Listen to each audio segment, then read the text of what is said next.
Hey everyone, how are you? Let me see who's on here with me this morning. Doesn't matter, I'm gonna still do the video whether you're here live or not. But I want to really talk about rest today. So hopefully if you're out there, you'll start clicking on. If you're on there, just throw up some thumb signs or some hearts to let me know that you are here with me today. We have about 60 seconds, so we'll see who joins us. So while we're waiting, I'm looking outside my office window, and it's so dreary outside, but there's this peace that is outside that, I don't know, I'm in this strange but beautiful way this morning. So I want to know who's here. Hey, Terry Allen, how are you, girl? What's up? I love Terry. Terry, I love you. Am I going to see you this weekend? Let me know, please. We got to at least connect. Yay. Thanks, Terry. I'm so excited. Today, again, I just want to talk about rest. And it is 10:30, and I try to jump on and give you a 10 to 15 minute quick word. But I want to talk about rest this morning. You say may, you're saying maybe? What are you saying to me, Terry? I hope you're coming. I want to see your face. I want to see your face.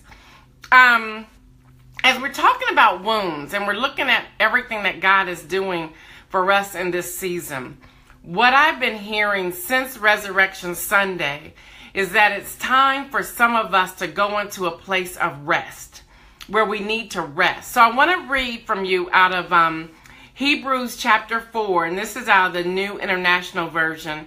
I want to start at verse 4, and I'm going to just take my time and work through that. Okay, Terry, I might.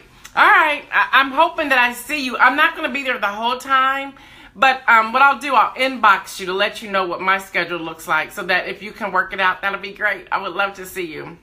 If not, we'll just have to do something here in Columbus, you know? So, let me read for you again. I'm in Hebrews chapter 4, starting with the 4th verse. And this is this whole chapter on God's rest and how we're to rest in Him.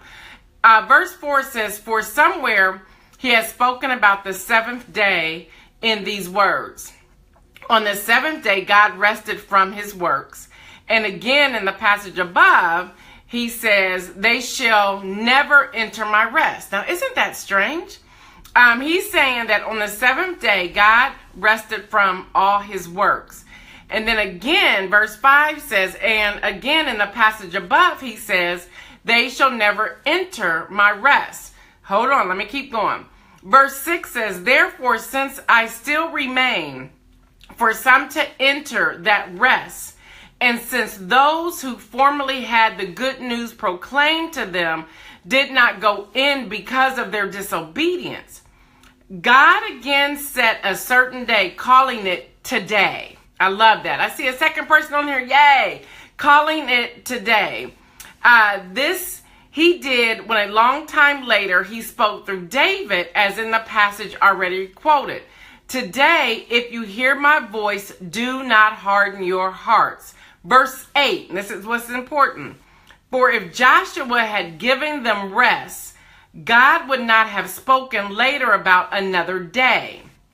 There remains then a Sabbath rest for the people of God." Verse 10, "For anyone who enters God's rest also rests from their works, just as God did from His." Verse 11, "Let us therefore make every effort to enter that rest, so that no one will perish by following their example of disobedience." This is so important, ladies. This is so important. When we're looking at our struggles, life situations, wounds, past rejection, past pain, sometimes we automatically go into a place of working at it. And we're working at getting out of this place that we're working 24/7. We're working at it so much so that we're not even resting at night when we should be going to our place of rest and sleep. Our minds are always turning, are always trying to figure things out. Something that my husband was teaching in Bible study just this morning that really spoke to me. We do a 7:15 a.m. Bible study. Whoa, it's so early. But I love it because it's literally 15 minutes of power-packed content, biblical content that we dissect in 15 minutes, and then we're off and doing our thing. But anyway, he said this morning, as long as we are wrestling with it and with whatever is going on with us, we are actually communicating that we are denying Christ. Hold on. It blew me away this morning as well. He was in John chapter 14. So, I heard him say that, and I want to tie it into what I'm talking about today. We're always wrestling. Sometimes it's difficult for us to turn off those voices and to turn off that movie that is playing about all that past stuff and those past issues and past pain, that we're never resting. What we do is that we avoid, but what we don't understand is that that movie is still playing. So even in the back of our mind, it is still working. And so we're still wrestling. Even on one side of our body, it's saying, nope, I've disconnected from that. But on the other side of our body and our brain, it is saying, no, you still are processing this. So there are people who have been processing past wounds and past rejections and past pain and past hurt, that they are never dealing with it, but that movie continues to play. So they're never resting. Even at night, we wonder why we dream some of the things that we dream. It's because that's that stuff back there that we're still processing, that we're never resting from. So back to what my husband said this morning, we go into fight-flight mode when we're talking about conflict or we're talking about anger or issues. And we're dealing with this over and over and over again, but we're not resting. And what we're saying is, God, you're not fixing this, so I'm going to do it. So when we're saying to God is, you're not fixing this, so now I'm going to deny what you've told me to do, and I'm going to put it in my own hands and try to do it myself. That's where we mess up. That's the danger, because now we're saying, God, you can't handle this, so I'm going to do it for you. And we wonder why we stay in that place of woundedness when God has told us that he has it. So I'm going to give you 3 quick things and we're done. 3 quick things. Number 1, when God is asking us to rest, he is not telling us to go to sleep. He is telling us to rest. He is saying that if we're walking around with our shoulders all tensed and everything's going on with us, we're not resting at all. We're working these things out. So we get fatigued, we get lethargic, we get tired, we go to sleep thinking that we're waking up refreshed, but in truth, we're waking up back in that same space that we were in before we went to sleep. We just shut our eyes for a few moments. We just shut our body off for a few moments. Have you ever gotten up in the morning or gotten up after an afternoon nap and you feel so sluggish? You feel as if, did I even go to sleep? You feel that way because your mind was still playing that movie and you were still wrestling with the stuff that you just were so exhausted from that you went to sleep. So God is saying, don't go to sleep on me. I want you to rest. I want you to have the kind of rest that is rejuvenating and that is helping you. That wound that we've been wrestling with, whatever that may be, and for some of us, there are multiple wounds. God is saying, let it go. I know that sounds so easy and yet it's difficult. But when we walk this journey with Jesus, we have to let it go. We have to let it go. But what we do, we play it out in many other areas. We get involved in things thinking this is going to help me. I'm going to be able to live this journey. Well, you're doing it. You're doing the motions, but you're not really involved because that movie is still playing in your head. It's still playing in your head. If this is resonating with you, send up some hearts, some thumbs or something. Let me know.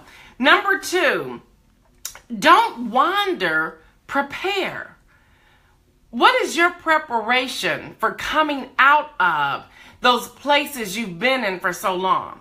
See, when we're not prepared, we cannot be successful business owners. We cannot be successful sisters or aunts or moms or girlfriends or whatever you want to say. They're pastors. If we're not preparing, we can't do those things.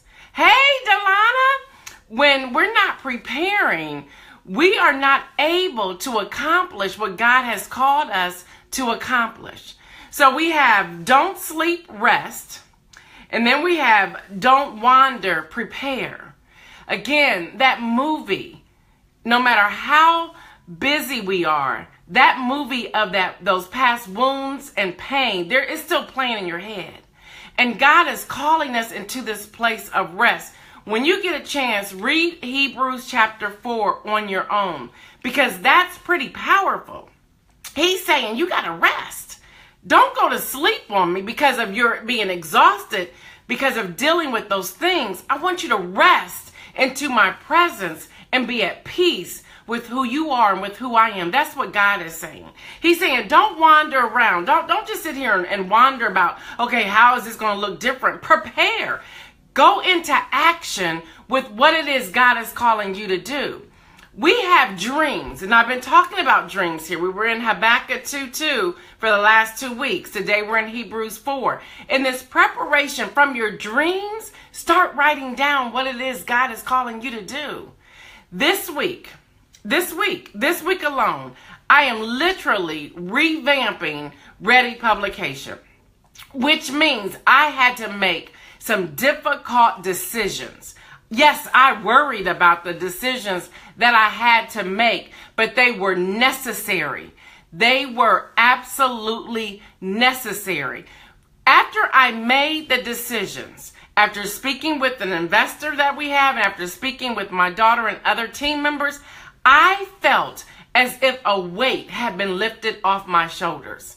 I felt as if a weight had been lifted off my shoulders. I mean, looking at the plan and making all the adjustments, that was very necessary. Very necessary.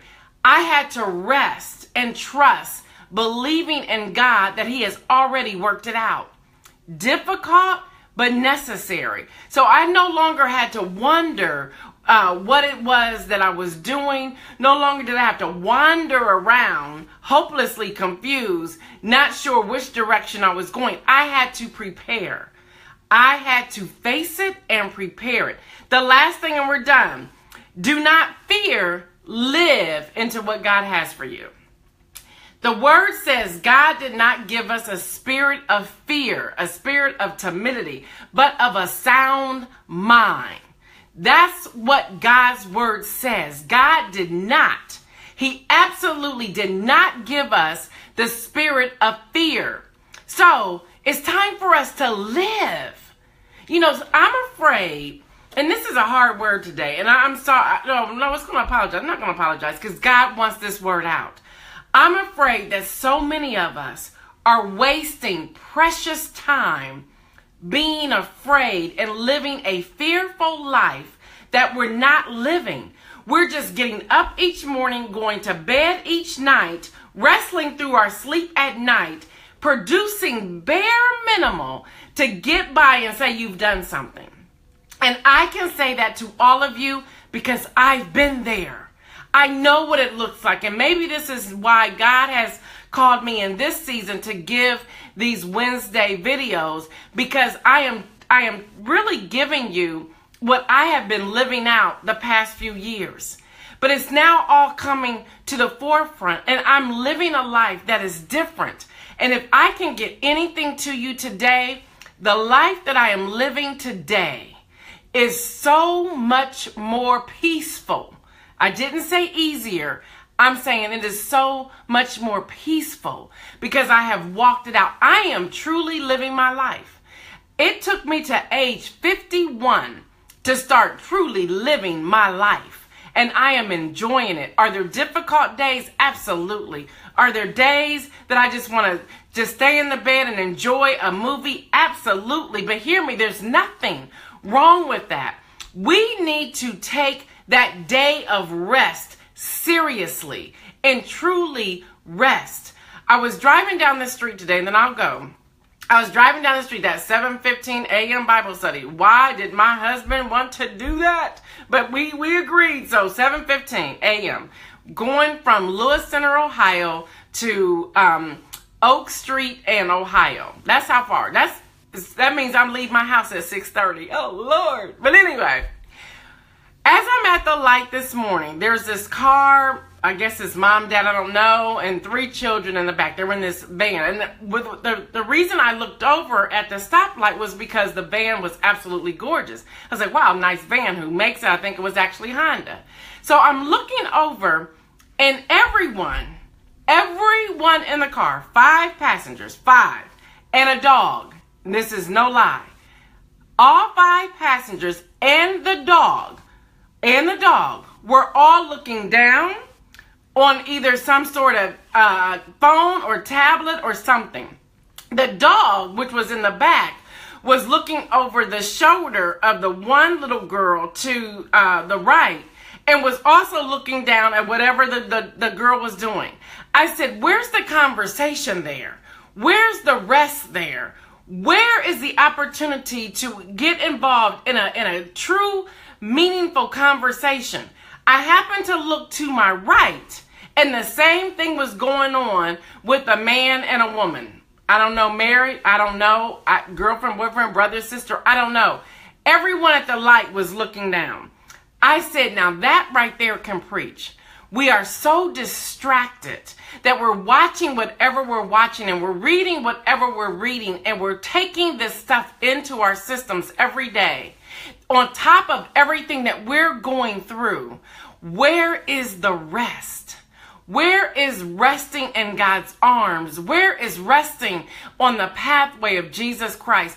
Where is disconnecting from the noise and sitting in silence and having that conversation with Jesus?